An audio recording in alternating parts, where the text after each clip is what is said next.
Hola, ¿qué tal? Soy Pastor Mao y esto es nuestro devocional a puerta cerrada. Reciban un saludo a todos los que nos escuchan por primera vez y los que ya normalmente hacen nuestro devocional, pidiéndole a Dios que por favor nos ubique en el lugar correcto, con la gente precisa, en el tiempo indicado, con la palabra oportuna, y que llene nuestro corazón de su paz y también de su dirección, para que podamos hacer su buena, perfecta y agradable voluntad de manera práctica en el día de hoy.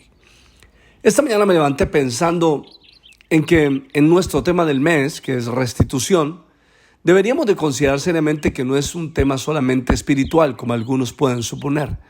Quisiera que abrieras tu mente y consideraras seriamente que cuando hablamos de restitución, estamos hablando de una realidad de nuestra cotidianidad. Sin importar quién eres, cuál es tu familia, qué posición económica ocupas, o a qué cultura perteneces, la restitución nos involucra a todos sin distinción. Permíteme dirigir tu atención hacia esta idea o concepto. Así como podemos perder o nos pueden quitar algo personal o familiar, también nos pueden quitar algo generacional o social. Me estoy refiriendo al sentido de una generación.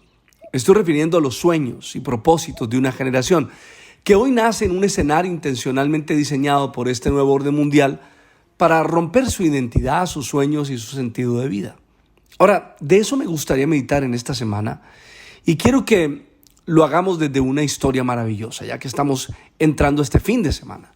La historia de un hombre que fue traído de la tierra del olvido para ser restaurado, restituido, desde un escenario de la vida que ya era totalmente imposible que eso sucediera. Esta historia se remonta al año 1011 a.C., al 971 a.C., cuando David comenzó a reinar en todo Israel después de años de prueba y de procesos. Si vamos a 2 de Samuel, nos vamos a encontrar con el rey David tomando su lugar en el reino de la manera más poderosa y protagónica posible. No había nadie quien pudiera resistirlo, batalla que peleaba, batalla que ganaba, y realmente David es el personaje más importante del momento. Es un rey totalmente exitoso, poderoso, respetado, etc. De repente, en su historia aparece un tal Mefiboset, nieto de Saúl, que tuvo una relación difícil con David, el rey anterior. Y Saúl dice la historia que persiguió a David por más de 12 años sin razón alguna. Ahora, la historia de 2 de Samuel comienza con una familia real que pierde todo por culpa del pecado de su rey, el rey Saúl. Las consecuencias del pecado del rey afectaron sus generaciones. La rebeldía de su corazón y sus mentiras, su falta de obediencia afectó toda una generación. Y este es un llamado para todos los padres, los que cumplen esa función, porque de pronto no eres simplemente padre o madre, sino que eres tía que cumple función de padre, o abuelo o abuela que cumple función de padre. Ahora escuchen, por favor, nuestros actos afectarán nuestras generaciones. Cada decisión que tomes hoy va a afectar tu generación. Solamente levantar un poquito tu mirada para darte cuenta que las decisiones que tomaron ayer, hoy están teniendo sus repercusiones en nuestras generaciones.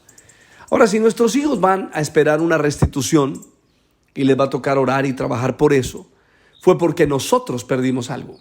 Y creo que no debería ser así, porque nosotros debemos dejar herencia. No solo la esperanza de que algún día recuperarán lo que la familia perdió, sino herencia de fe, una herencia de prosperidad y abundancia desde lo espiritual hasta lo material. Sin embargo, lo que vemos aquí es que las familias que están peleando y enfrentándose la una con la otra es la familia de Saúl y la familia de David. Y aquí vemos en especial la familia de Saúl con decisiones necias que afectaron desde el más pequeño hasta el más adulto. Saúl pierde su llamado, su propósito familiar. Quizás si él lo hubiera dimensionado, creo yo que lo hubiera pensado mejor. Sin embargo, por sus celos y envidia que lo cegaron, murió con su hijo en la guerra. Y esto obviamente trascendió para toda su familia. Porque si dirigimos nuestra atención a 2 de Samuel capítulo 9, vamos a ver que ya David era el rey completo y entonces la pregunta es, ¿no queda nadie de la familia de Saúl a quien yo pueda beneficiar en el nombre de Dios? Volvió a preguntar el rey si todavía le queda a Jonatán un hijo. Más bien alguien le responde a David, ¿no? Después de que él pregunta, le dicen que sí, que queda un muchacho y que es un lisiado de los pies. Eso lo responde Siba, el siervo de Saúl. Ahora, la pregunta del rey David es digna de meditación en este día. ¿Alguien de la familia de Saúl? ¿Aún queda alguien de la familia de Saúl? Ahora, ¿por qué hizo esa pregunta? ¿Acaso no fue Saúl el que más daño le hizo? Lo persiguió por 15 años sin razón, le amargó la vida, lo dio a muerte, casi lo mata 2 veces en su habitación. Entonces, ¿por qué hacerle el bien a alguien que trató mal? Saúl y su familia no se lo merecen. Pero amigos, es que David no se mueve por lo que alguien se merezca o no, sino por el pacto que tenía con el hijo de Saúl llamado Jonatán. Permítame decirle que de la misma manera que el Señor se pasea y dice, igual como David lo dijo, ¿qué será de la familia de, no sé, Julián, Camilo, Sandra, Andrés, Ramiro, Sergio, Sara? Y se hace la pregunta, ¿habrá alguien a quien yo le pueda hacer misericordia, le pueda hacer el bien? Quiere decir, mis amigos, que el Señor está pensando en nuestras familias y está pensando hacernos el bien. Atentos que el rey David no dice, ¿habrá alguien de la familia de mi amigo Jonatán? Lo que dice es, ¿habrá alguien de la familia de aquel que me hizo daño para hacerle misericordia? Pues Dios alcanzará a tu familia, escúchalo bien, por su pacto de la cruz. Tus hijos están marcados por el pacto. El pacto alcanzará a tu familia. Tú tienes que creer.